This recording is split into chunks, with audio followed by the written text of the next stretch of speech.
Bill Gates, Mark Zuckerberg, Gautam Adani, તમને ખબર છે આ બધામાં શું કોમન છે? તમે વિચારતા હશો કે હા, આ બધા દુનિયાના સૌથી અમીર લોકો છે. પણ બીજી એક વાત છે જે આ બધામાં કોમન છે. આ બધા લોકો પોતાને એક એવી જાળમાંથી બચાવવામાં સફળ રહ્યા છે જેમાં આજે દરેક માણસ ગર્વથી ફસાઈ રહ્યું છે. અને બીજી બાજુ છો તમે, જે કદાચ અત્યારે કોઈ કોલેજમાં ભણતા હશો, ટાઈમસર અસાઇનમેન્ટ પૂરા કરતા હશો, 90% અટેન્ડન્સ સાચવતા હશો, ઈચ્છા ન હોવા છતાં ચોપડીઓ ગોખતા હશો અને બધા રૂલ્સ ફોલો કરતા હશો. કઈ આશામાં? એ જ આશામાં કે કોલેજમાંથી નીકળીશું એટલે એક ડિગ્રી મળશે, એક સારી નોકરી મળશે, પછી પેરેન્ટ્સ માટે મોટું ઘર લઈશું, માંગી ગાડી લઈશું અને ખૂબ પૈસા કમાઈશું. રાઈટ? સુંદર તેજસ્વી 3D કાર્ટૂન સ્ટાઇલ. એક યુવાન વ્યક્તિ ઇન્ટરવ્યૂમાં રિજેક્ટ થાય છે અને પછી ઓફિસના ટેબલ પર નિરાશ બેઠો છે. તેની આસપાસ હોમ લોન અને કાર લોનના બોર્ડ દેખાય છે. પર રિયાલિટી શું છે દોસ્ત? 15 વર્ષ ગધેડા મજૂરી કર્યા પછી જ્યારે તમે ડિગ્રી લઈને બહાર નીકળો છો ત્યારે ખબર પડે છે કે નોકરી તો મળતી જ નથી. ડઝનબંધ ઇન્ટરવ્યૂ આપ્યા પછી માંડ કોઈ ઓછા પગારવાળી નોકરી મળે છે. ત્યારબાદ ઘર લેવા માટે હોમ લોન, ગાડી માટે કાર લોન અને અજાણતા જ તમે પોતાને ચારે બાજુથી બાંધી લો છો. પછી આખી જિંદગી એ જ ડરમાં જીવો છો કે જો નોકરી જતી રહી તો આ ઈએમઆઈ કોણ ભરશે? તમારા સપના ક્યાંય દબાઈ જાય છે અને તમે બસ એક મશીન બની જાઓ છો.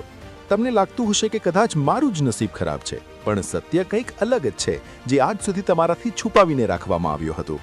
આ એજ્યુકેશન સિસ્ટમ જેને તમે આંખ બંધ કરીને ફોલો કરી રહ્યા છો તે તમને ફેલ કરવા માટે જ બનાવવામાં આવી હતી. તમને એક આજ્ઞાકારી ફેક્ટરી વર્કર બનાવવા માટે જ બની હતી. વિશ્વાસ નથી આવતો? તો સાંભળો. વાત છે 1806ની. પ્રશિયા અને નેપોલિયનની આર્મી વચ્ચે યુદ્ધ થાય છે. પ્રશિયાની પાવરફુલ આર્મી હારી જાય છે. કેમ? કારણ કે સૈનિકો માત્ર ઓર્ડર માનવાને બદલે પોતાનું મગજ ચલાવતા હતા. આ જોઈને ત્યાંના લીડર્સે નક્કી કર્યું કે હવે પછી આવું જ ન થવું જોઈએ અને તેમણે જન્મ આપ્યો 8 યર એજ્યુકેશન સિસ્ટમનો, જેનો એક જ હેતુ હતો બાળકોના મગજને એવી રીતે કંટ્રોલ કરવું કે તેઓ મોટા થઈને પ્રશ્નો પૂછ્યા વગર માત્ર પોતાના બોસનો આદેશ માને. અને ભારતમાં 1835માં લોર્ડ મેકોલેએ આ જ સિસ્ટમ ભારતમાં લાગુ કરી. હેતુ? એવા ક્લાર્ક તૈયાર કરવા જે દેખાવે ભારતીય હોય પણ વિચારથી અંગ્રેજોના ગુલામ હોય. આજે 200 વર્ષ પછી પણ આપણે એ જ સિસ્ટમ ફોલો કરી રહ્યા છીએ. તમારા પેરેન્ટ્સ તમને મોટા સ્કૂલ કોલેજમાં મૂકીને ખુશ થાય છે, પણ વાસ્તવમાં આ સિસ્ટમ તમને ક્યારેય સ્વનિર્ભર એટલે કે સેલ્ફ ડિપેન્ડન્ટ બનાવવા માંગતી જ ન હતી. કોઈ નથી ઈચ્છતું કે તમે મિલિયનેર બનો, કારણ કે જો તમે સ્વનિર્ભર બની ગયા તો તમે ઓર્ડર ફોલો નહીં કરો, તમે ખોટી વસ્તુઓ સામે અવાજ ઉઠાવશો. તો હવે રસ્તો શું છે? આપણી પાસે 2 જ ઓપ્શન છે. કાં તો આ જાળમાં ફસાયેલા રહો અથવા પોતાનો રસ્તો જાતે બનાવો. હવે સમય બદલાઈ ગયો છે. હવે માત્ર કોલેજની ડિગ્રીના ભરોસે બેસી રહેવાની જરૂર નથી. જે સ્કિલ્સ શીખવા માટે તમે લાખો રૂપિયા આપતા હતા તે હવે ઓનલાઈન આસાનીથી શીખી શકાય છે. માર્કશીટ પાછળ ભાગતા કરતાં કંઈક નવું એક્સપ્લોર કરો. તમારી અસલી સ્કિલ પર કામ કરો. શું તમારે આખી જિંદગી એક એવરેજ લાઈફ જીવવી છે કે પછી કંઈક મોટું કરવું છે? ડિસિઝન તમારું છે.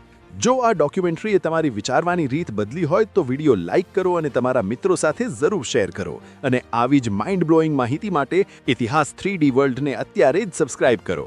Thank you.